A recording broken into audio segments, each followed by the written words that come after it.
You can kiss the America First agenda goodbye. It's now windmills, solar panels, and China eating our lunch. President Biden is in England this week on his self-proclaimed America is Back tour.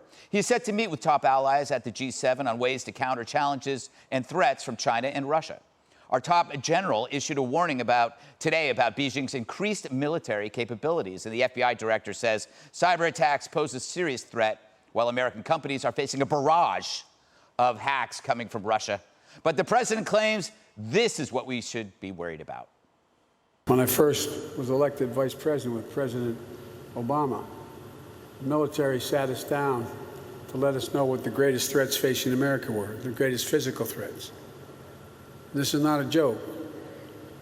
You know what the Joint Chiefs told us the greatest threat facing America was? Global warming. The only reason he said this is not a joke, because even he knew it was a joke. To state the obvious, global warming can't unleash bioterror, shut down your grid, tamper with your food supply, or fly planes into buildings. Of course, Biden said something completely different when he was running for president. I think the biggest threat to America right now in terms of breaking up our security and our alliances is Russia. What happened to that guy? Maybe global warming fried his brain. Dana, while you were listening to that tape, what did you say to me? I said, this is offensive. Yeah, you said it was offensive, and you said it with a guttural growl. You should hear it. Yeah, it's pretty. It is pretty amazing. And also, thank you for pointing out my real estate license. Apparently, people have taken this very seriously, and I'm being asked to lay out what my goals are. It's great to have a backup career, Dana. You never know. The show's only been going for nine years. They said it would be 5 weeks. Yes. Here we are, but you never know. This is true. Okay, so yeah, existential threat. There are people who will say that climate change is the #1 issue on their biggest worry. And I know that the military takes the issue seriously. However, we also are dealing with the fact that it's like everybody knows that we're in a second Cold War with China, but nobody's really acting accordingly. Yeah. And I would put that to climate change. If China is building a coal-fired power plant a week, then if the global climate change issue is a global issue, it doesn't matter. You could. Can I say that P-I-S-S-I-N-G in the wind? Yes. Yeah. Pissing in the wind. That's basically what you're doing. Yes. We're going to take your license. If you just have the EU and the United States and Canada and Australia trying to reduce emissions, if they're increasing emissions, then it doesn't matter. Yeah. So I felt like that was a little offensive.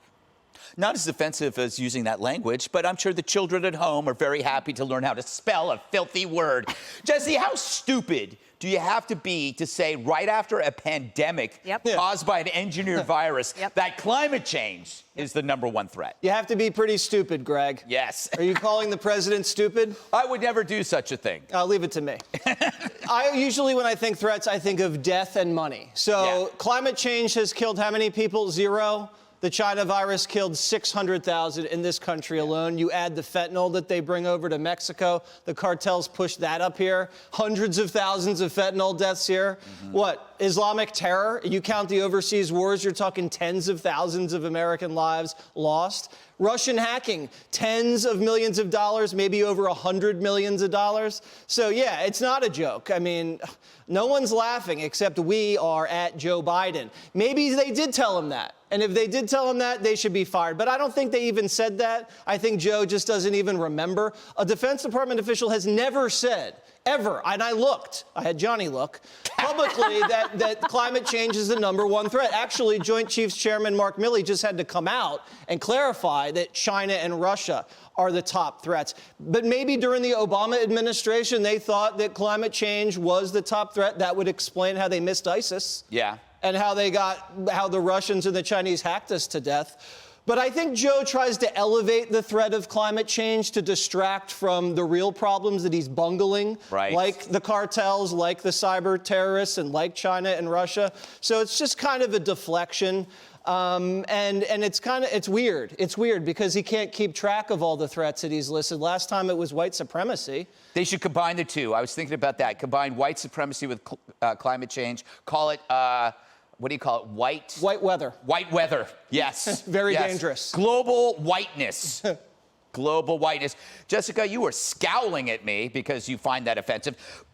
You can believe that climate change is an issue, but still see this as absurd. Yeah. Because climate change, people are working on it. You can work on it over time, but it is not intentionally. It's not an intentional and immediate threat. So I think that's the problem when sensible people hear this. They're going like, no, climate change isn't trying to kill us. Over 100 years, an incremental increase in Celsius could be an issue.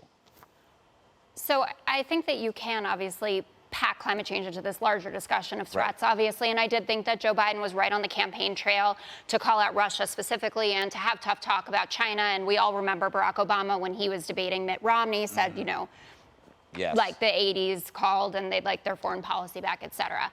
But there are people today in our country and all across the world who do wake up completely frightened of climate change. There are people who are in the way of flash floods, people who have been wiped out from hurricanes. And we spend billions and billions of dollars here through FEMA and other organizations to rebuild cities like Houston, to rebuild Florida after, don't look at me like that, Jesse, it's true. I'm just trying not to interrupt. Because that has nothing to do with climate change. Of course it does. No, it doesn't. No, even the government data refutes that. The government data by pro-climate change people say that extreme weather is not correlated with a rising temperature. Actually, that's true about hurricanes.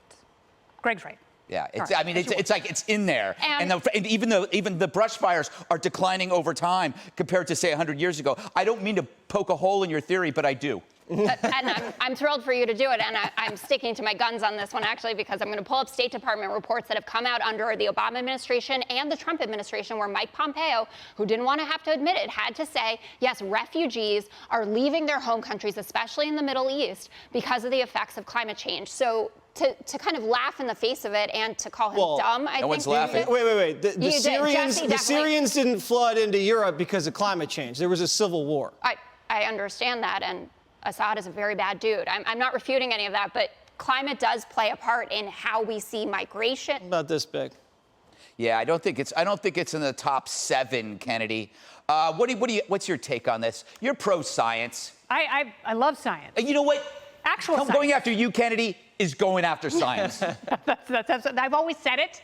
No one believes me. Maybe it's because I lack a degree in anything scientific. But Dana's absolutely right. It's all about China. And I think some of the statements that President Biden has made in the past about China are going to come back and bite him. Because he's like, China's not going to eat our lunch. It's global warming. And that's what Vice President Harris said when she went to Guatemala. She said, we want to make Guatemala great again. And the reason you guys are leaving, you guys, is because climate change. Meanwhile, they're growing all sorts of drugs and having them land in planes in the jungles of Guatemala. The drug war is a much bigger driver for people leaving the Northern Triangle than climate change ever will be. It's not high up on people's list. Like, people don't walk around going, I'm just so worried about the climate, I have to get to the U.S. That's not what's happening. But when I saw that statement that the president made, the only thing I could picture were Presidents Xi and Putin on the phone together, just laughing hysterically, going, oh my God. And then I went one step further and thought, maybe Joe Biden is like Kaiser Sose. Like, maybe he's pretending to be this complete dullard, but secretly he's a villain and he just wants to completely lower people's expectations of him. And then he's going to go. There's one other reason they do it. What? Biden did it, and then last week Putin did it. He said climate change, big important issue. You get adoring media coverage. Yeah, it's so easy. You do? Oh, maybe I should start pushing climate change. Give that a shot. It helps. It's not going to help. Wait till your book comes out, Jesse. I'm long gone. It's like the equivalent of like posting thirsty pictures on Instagram, the political equivalent. And way to spoil the finale of All the Usual Suspects. I didn't say who it was. Yeah, just that's a dullard. probably one of the best movies ever. Was it Kevin Spacey? What? Yeah. Hey, Sean Hannity here. Hey, click here to subscribe to Fox News YouTube page and catch our hottest interviews and most compelling analysis. You will not get it anywhere else.